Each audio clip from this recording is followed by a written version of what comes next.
And yes, good afternoon or good evening nga pala sa lahat ng mga kaswabe natin. I'm here sa aking favorite filming location, which is sa Suabe Paradise. Secret na lang yan. Kasama natin ngayon ang Brahimi White na VF5. I hope tama yung pagkakabagit ko kasi yung nakaraan, nag-details review tayo sa isang Crimson Red na VF5. And sabi kong ganoon, kahit manatili sana sa atin to ng couple of days para malaman natin kung ano ang taglay na performance meron ito. Kasi ang VF3 na imaneho na natin, pero ang VF5 not yet. This is the time to shine. Subcompact crossover SUV which is a 5-seater. Tapos, kasyang-kasya yung mga equipments natin, lahat ng mga damit ko, kinaya niya naman kasi paluwas-luwas tayo kaswabe. Equip ito ng single motor 38.4 kWh battery which makes 135 horsepower and 135 Nm of torque. Naramdam naman kasi extraordinary ang naranasan ko rito kung i-compare natin sa kanyang specific na numbers. Kahit papaano nakakabilib naman ito. So kasya yung mga small family dito kaswabe. One more thing kasi hindi ito yung standard ng mga may gear lever. So knob shifter ang meron sa kanya. Neutral lang, walang park. Tapos traditional yung handbrake natin. And maluwag yung cabin niya.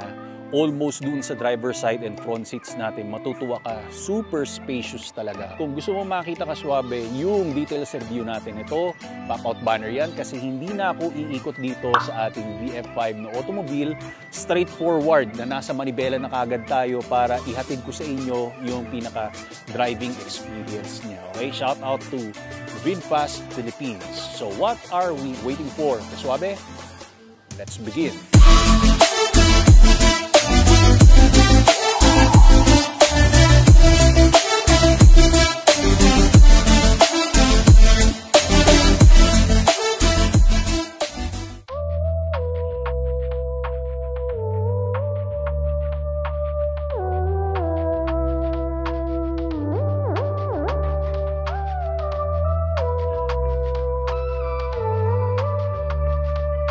Pero bago tayo magsimula ng drive impression, syempre, kwento lang ako sa inyo on how you will avail this VinFast VF5. Meron tayo reservation na 5,000 pesos. Ngayon, pag bumili kayo ng VF5, may kasama siyang wall charger and tire repair kit. So sila ang mag-i-install niyan, pero yung added details, syempre malalaman na lang natin sa mga susunod na araw, okay? Or pwede ko na lang ilagay yung details dyan. 4 na kulay ang pwede natin pagpilian. Etong dinadrive natin is the Brahimi White. Hindi ko alam kung tama yung bigkas ko. Meron tayong Crimson Red, Neptune Gray, and the VinFast Blue. 4 na choices. And huwag kayong mag-alala because we have a 7-year warranty or 160,000 kilometers. So whichever comes first. So talking about the charging time kaswabe, 10 to 70% sa fast charging or DC is nasa 30 minutes lang ang bilis. Tapos doon sa kanyang standard or AC charging lang, aabot ka naman ng 6 hours. Naranasan ko sa SM San Fernando, nag-charge ako ng nasa 3 oras. Ang battery percentage ko from 48% naging 96% from 6 PM up to 8:47 PM. Talking about the interior cabin, hindi magulo at walang nakakalito. They kept it simple and minimalist pero ang ganda ng build quality. Hindi rin sila nagpauli dahil fully equipped ito sa mga features.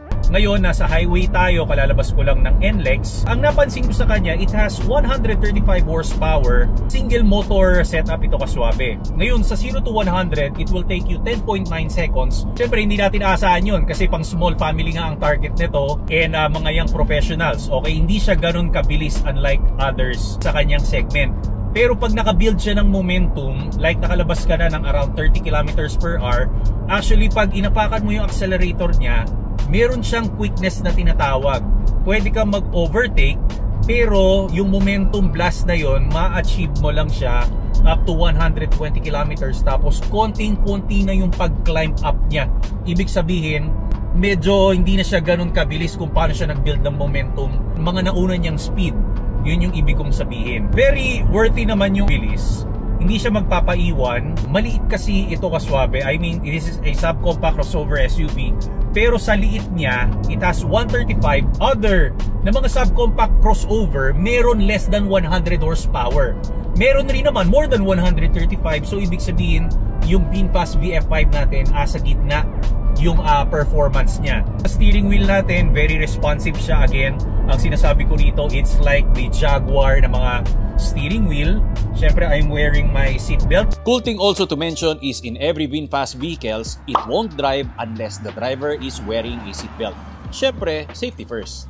Pagdating naman sa brakes, kinakailangan bigyan mo lang siya ng konting mas malakas na dosage. Kumbaga mas diinan lang natin siya.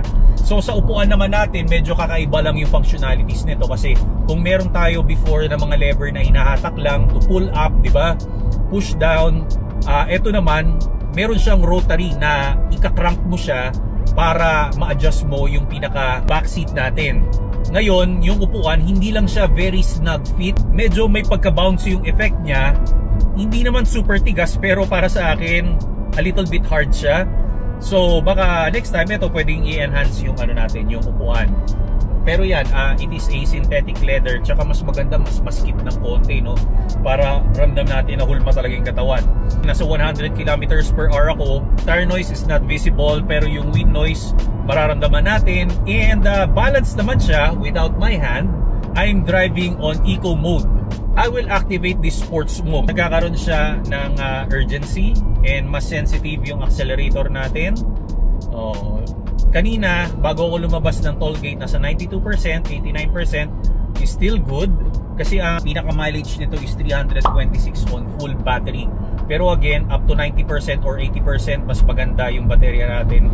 Minsan, mini-maintain natin ganun sa charging time. Katulad ng mga telepono para hindi ganon nag-wear and tear or nag-burn out. Yung pinaka longevity ng mga baterya better kung 80 or 90% lang. So yan, may quickness siya. Nakakabilib naman sa sa size niya. Meron siyang extraordinary speed. Yan ang masasabi ko. When it comes naman sa ating suspension, kahit papano basic naman siya, hindi nakakaanoy. Kaya niya pa rin naman i-absorb para sa segment niya. Okay lang sa akin.